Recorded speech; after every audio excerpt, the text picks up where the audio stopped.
Bota fora Gemag. Descontos incríveis de até 75%. Aproveite essa chance de levar um Gemag para a sua vida. Por até metade da metade do preço. Bota fora Gemag. Você não vai querer ficar de fora dessa. Gemag Estofados. O cantinho mais gostoso da casa. Que mulher nunca pensou em fazer uma cirurgia plástica?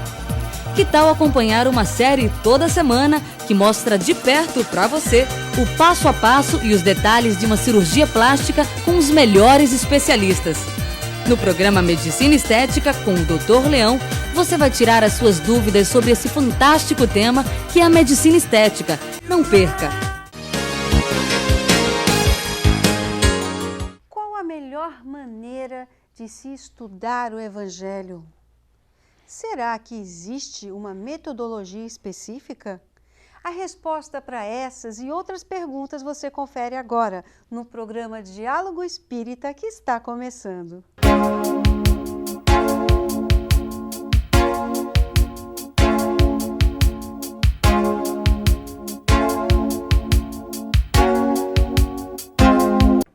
Olá! Meu convidado de hoje é Denis Martins, que vem conversar conosco sobre o estudo do Evangelho à luz do Espiritismo. Tudo bem, Denis? Tudo bem, Ana. Prazer receber você aqui. O prazer viu? é todo meu. Muito obrigado pelo convite. É um prazer. Agora, Denis, antes de começarmos, eu queria pedir para você, por favor, fazer uma prece. Tá certo. Mestre Jesus, nós te agradecemos essa oportunidade de estarmos aqui falando um pouco mais do Teu Evangelho. Abençoa, irmão amado, aqueles corações cansados que precisam de uma palavra de consolo. Abençoa os lares, abençoa nossas famílias, abençoa todo o Brasil. Que possamos, Senhor, ser dignos do Teu nome e do Teu exemplo, a fim de que possamos chegar à perfeição. Assim seja. Assim seja. Denis, qual é a importância do estudo do Evangelho?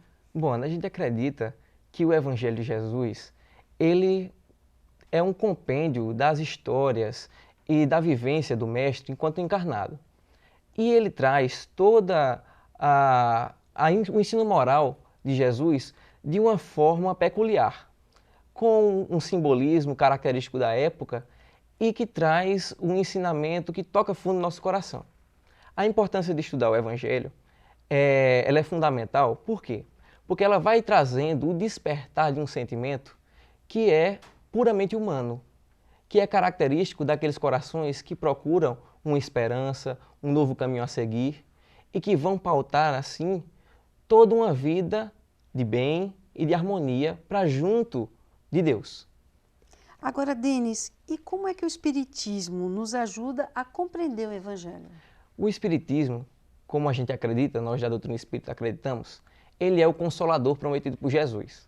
Aquele que viria esclarecer alguns pontos que foram dúbios ou que a gente não conseguiu entender ao longo dos séculos e relembrar alguns pontos que a gente esqueceu ou que as determinações religiosas fizeram por bem não explicar. Pois bem, a doutrina espírita vem nos mostrar esses pontos e esclarecer algumas dúvidas que nós tivemos ao longo dos séculos. Ela vem, assim, nos esclarecer de forma mais racional, trazendo algo um pouco mais científico, uma metodologia acadêmica quase, das pesquisas que hoje nos mestrados e nos doutorados se faz, com citações de referências, estudos bem mais históricos e pautados numa questão filosófica do entender por que Jesus falou isso. Por que será que o mestre utilizou esse símbolo ou por que foi que ele quis contar essa história ao invés de dar um ensino direto? Por que foi que Jesus usava o artifício das parábolas? Por que ele falava para os simples e não para os doutores, e não para os filósofos, os sábios? Porque ele ensinava para aquelas pessoas pescadoras, agricultoras, e não se direcionava, por exemplo, aos fariseus do Templo de Jerusalém. A doutrina espírita vem nos esclarecer essa profundidade moral que foi por nós esquecida. Agora, Denis, e como é que os personagens bíblicos nos ajudam a entender os problemas espirituais que passamos hoje em dia? Isso é bastante interessante, porque a gente vê logo no começo da missão de Jesus que ele convida 12 apóstolos. E a gente para pensar que esses apóstolos eles não eram pessoas perfeitas. Eles tinham aí características comuns com toda a humanidade. Por exemplo, Simão Pedro, o São Pedro, que a tradição religiosa colocou ele como se fosse o portador da chave do céu, né? E é interessante isso, porque o Simão Pedro, ele, embora fosse o apóstolo que mais amava Jesus, que demonstrava o seu amor, era forte nas determinações, ele tinha uma característica interessante, era vacilante às vezes. Algumas vezes estava simpático ao sentimento de Jesus, entendia completamente o seu ensino, mas outras vezes foi capaz de negar por 3 vezes o Mestre Jesus. Nós também somos assim. Quando estamos bem, estamos junto de Jesus, a nossa vida está boa, Tá tudo está tudo certo. certinho. Mas quando uma dificuldade aparece, a primeira coisa que a gente faz é: Jesus esqueceu de mim, Deus não gosta de mim. O Simão Pedro era assim também. Interessante ele estar com a chave no céu da mão, né? nessa questão de permitir a entrada ou não.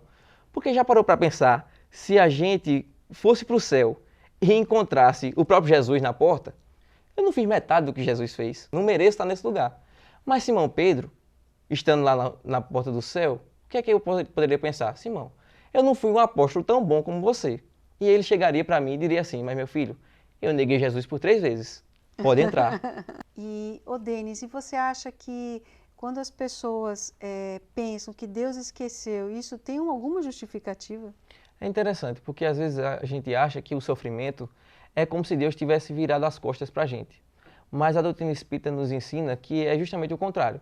O sofrimento é como se Deus estivesse dizendo assim: meu filho, você se esqueceu de mim. Volte para o caminho certo, venha para junto de mim. Se a gente seguir esses caminhos tortuosos, né, as veredas, que até como o próprio João Batista falava, né, ali no Evangelho de Mateus, que ele veio preparar os caminhos, porque a gente tem vivido por veredas tortuosas e agora é preciso endireitar os nossos caminhos para que a gente siga reto rumo à proximidade do Criador. É tanto que o apóstolo Paulo, na resposta à questão 1009 do Livro dos Espíritos, diz o seguinte: que o objetivo da humanidade é que a gente possa gravitar em torno da unidade divina. Quando a gente se afasta dessa unidade divina, se afasta de Deus, é como se nós tivéssemos esquecido de Deus. Aí aparece o sofrimento. Só que nós, egoístas, orgulhosos, acreditamos que foi Deus que nos deixou. Bom, a gente vai para um breve intervalo, mas voltamos já já com mais Denis Martins aqui no Diálogo Espírita. Até já. Bota fora Gemag, descontos incríveis de até 75%. Aproveite essa chance de levar um Gemag para a sua vida, por até metade do preço. Bota fora Gemag, você não vai querer ficar de fora dessa. Gemag Estofados, o cantinho mais gostoso da casa. Bota fora Gemag, descontos incríveis de até 75%. Aproveite essa chance de levar um Gemag para a sua vida, por até metade do preço. Bota fora Gemag, você não vai querer ficar de fora dessa. Gemag Estofados, o cantinho mais gostoso da casa. Que mulher nunca pensou em fazer uma cirurgia plástica? Que tal acompanhar uma série toda semana que mostra de perto para você o passo a passo e os detalhes de uma cirurgia plástica com os melhores especialistas? No programa Medicina Estética com o Dr. Leão, você vai tirar as suas dúvidas sobre esse fantástico tema que é a medicina estética. Não perca!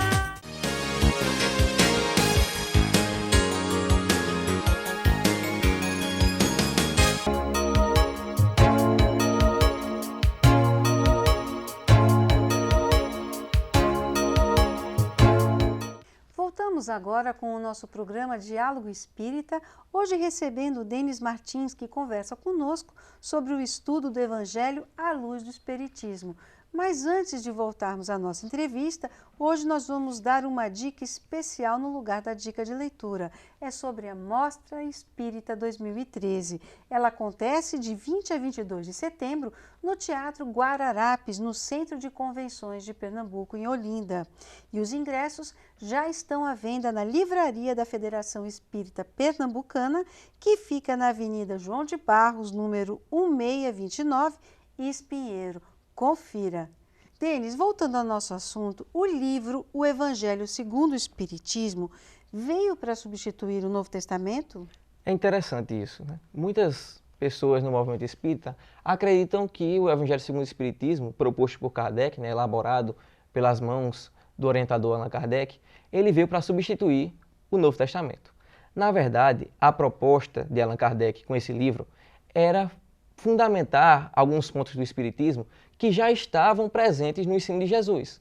Então, o que é que ele faz? Ele pega alguns comentários que ele mesmo faz acerca de textos bíblicos. Então, ele separa algumas perícopes, que são passagens da Bíblia, que estão em Mateus, Lucas, João e Marcos, e faz comentários acerca da luz da doutrina espírita. Como é que o Espiritismo interpreta essas passagens? As parábolas de Jesus, o que é que elas significam para nós? Então, o que Kardec fez é selecionar uma parte desse ensinamento moral de Jesus e trazer o ensinamento espírita em concordância com esses textos. Mas isso não isenta a nós, hoje, estudarmos o Novo Testamento. Até porque Kardec não tinha tempo de elaborar um trabalho tão grandioso quanto o comentário de toda a obra do Evangelho de Jesus. Ele pegou as partes mais importantes e que diziam respeito melhor e mais fortemente àquele contexto histórico da época da Revolução Francesa, né, da França como sendo o país mais desenvolvido intelectualmente, né, no mundo, naquela época, 1857 e até posteriormente, mas ele quis fazer um grande resumo, uma base para que a gente pudesse depois trazer novos estudos acerca do Novo Testamento.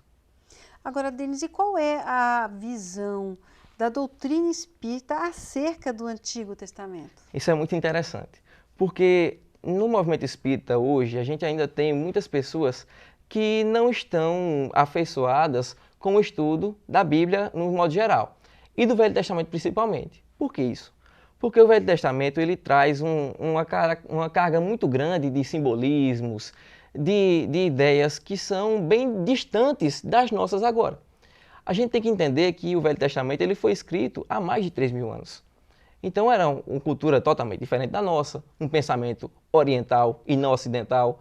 A filosofia grega não estava desenvolvida, nós não tínhamos os avanços científicos que hoje nós temos, e aí a gente deixa esse ensino, né, moral que foi compilado pelos profetas e por Moisés um pouco de lado na doutrina espírita.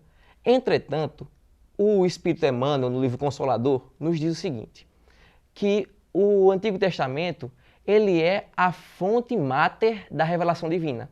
O que é isso? É a base fundamental de uma revelação espiritual que começou com o povo hebreu. Teve sua ascensão com Jesus e sua continuidade com a doutrina espírita, que veio com a característica imortal, ou seja, não morre, para esclarecer todos esses outros pontos.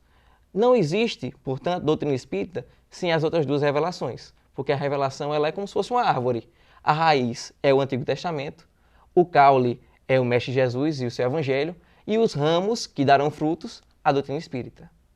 Bem interessante, né, Denis? Agora, e qual a metodologia aplicada ao estudo do Evangelho? Isso é bem importante a gente falar. Por quê? Porque quando a gente vai estudar a Bíblia, às vezes a gente vai com aquele entusiasmo e se esquece de pensar em coisas básicas. Por exemplo, aquele texto ali, ele foi escrito. E um texto, quando ele é escrito, ele segue um padrão. Uma carta, por exemplo, tem uma saudação, tem uma forma de você anunciar o que é que você quer falar, tem a assinatura no final. Os textos do Novo e do Velho Testamento, da Bíblia de um modo geral, seguem padrões, que a gente chama de gêneros literários. Então, a metodologia de estudo da Bíblia tem que analisar esses pontos. Esse texto que Mateus, por exemplo, está citando, ele é um gênero literário de que tipo? É uma parábola? É um provérbio? Ele é uma citação de um texto antigo? O que é que ele está querendo dizer com esse texto? O que foi que Jesus quis passar com esse ensinamento? Qual gênero literário ele utilizou para falar dessas coisas? E outra coisa é que a gente precisa entender as características da língua, porque a Bíblia não foi escrita no português. É verdade. O próprio português da gente já mudou tanto, né, nesses últimos anos. É verdade. Reforma ortográfica, reforma gramatical, enfim. Naquela época, a língua era muito pouco desenvolvida. A escrita era característica de poucos, né? Poucos tinham, apenas aqueles que tinham dinheiro, né? Algum intelecto mais avançado, né? Acesso a alguma escola. Isso era característica das minorias. A Bíblia, então, foi redigida por essas pessoas que pensavam totalmente diferente. A metodologia de ensino e de estudo do Evangelho deve partir dos gêneros literários, da intenção do texto, tirando essa simbologia, como diria o apóstolo Paulo, extraindo o espírito da letra, porque o espírito é que vivifica, a letra mata, e ela foi utilizada para diversas atrocidades, até justificando muitas vezes a guerra, né, e a morte de muitos. É verdade. E a gente tem essa metodologia como sendo básica para que a gente entenda o fundo moral do Evangelho e da Bíblia, que é o que nos interessa mais. Denis, nós vamos fazer um breve intervalo, mas voltamos já já com mais programa Diálogo Espírita. Até lá.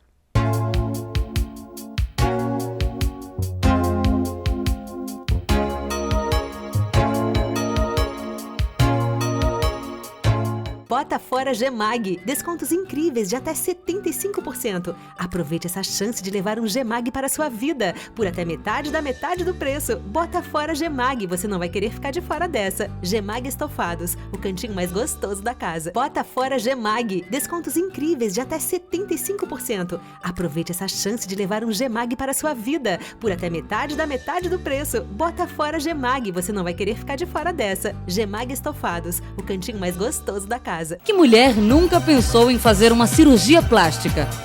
Que tal acompanhar uma série toda semana que mostra de perto para você o passo a passo e os detalhes de uma cirurgia plástica com os melhores especialistas? No programa Medicina Estética com o Dr. Leão, você vai tirar as suas dúvidas sobre esse fantástico tema que é a medicina estética. Não perca!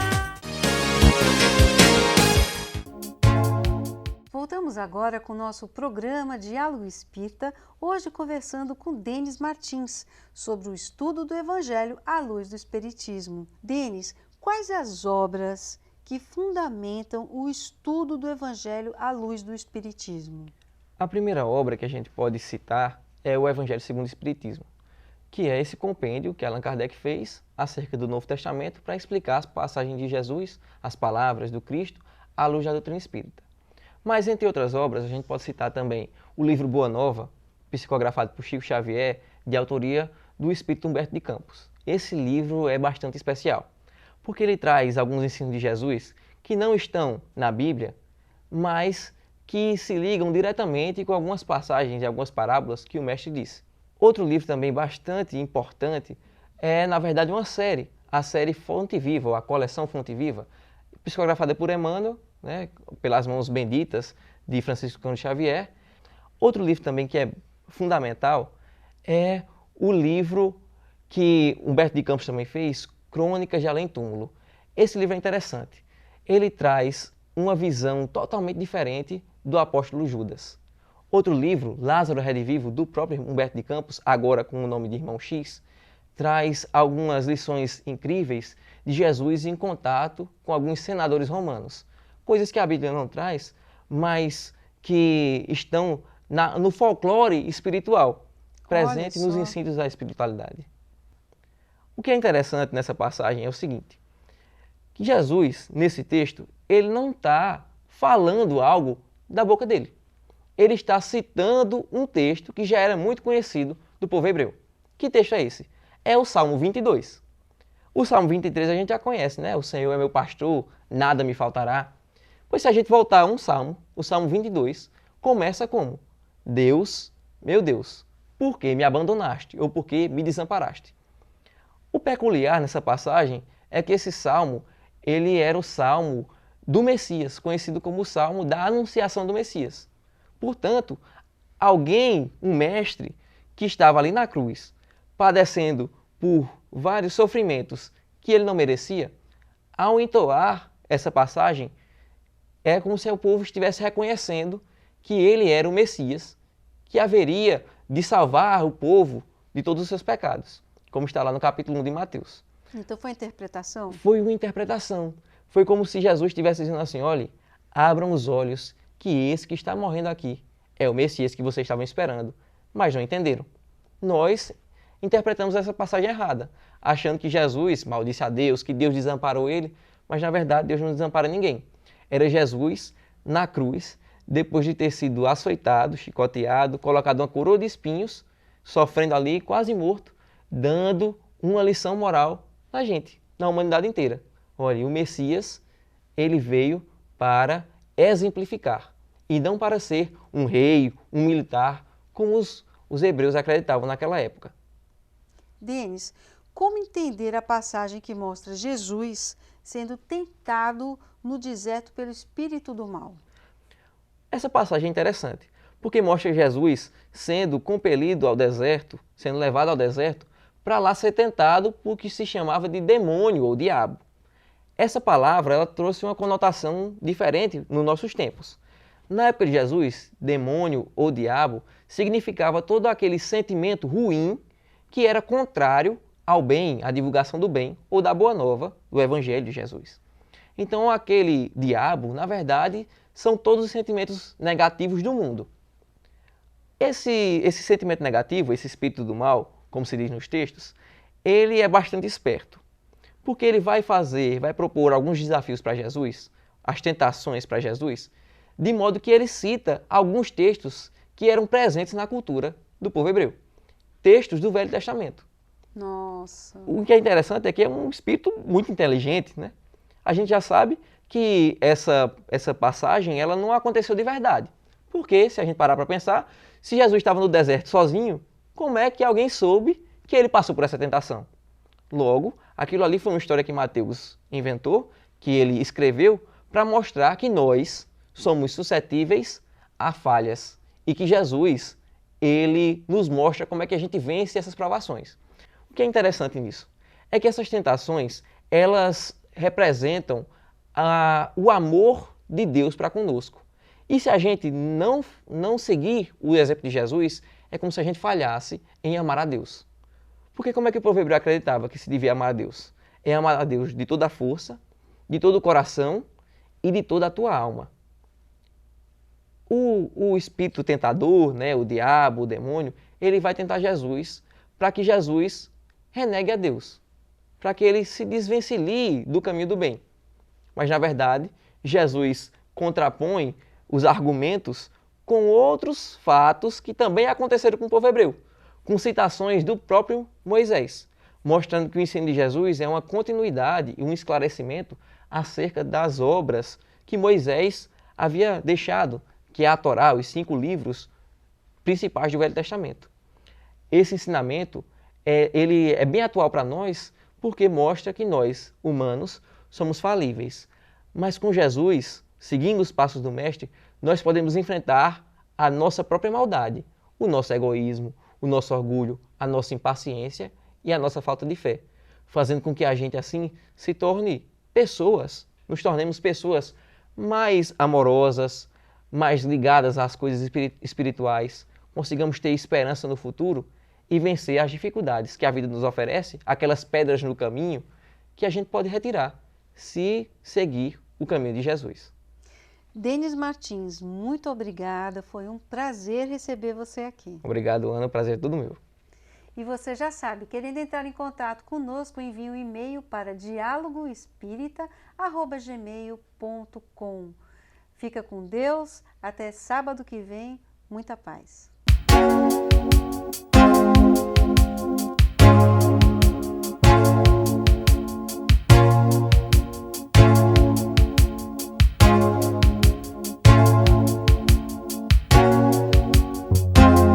Bota fora Gemag, descontos incríveis de até 75%. Aproveite essa chance de levar um Gemag para a sua vida, por até metade da metade do preço. Bota fora Gemag, você não vai querer ficar de fora dessa. Gemag Estofados, o cantinho mais gostoso da casa.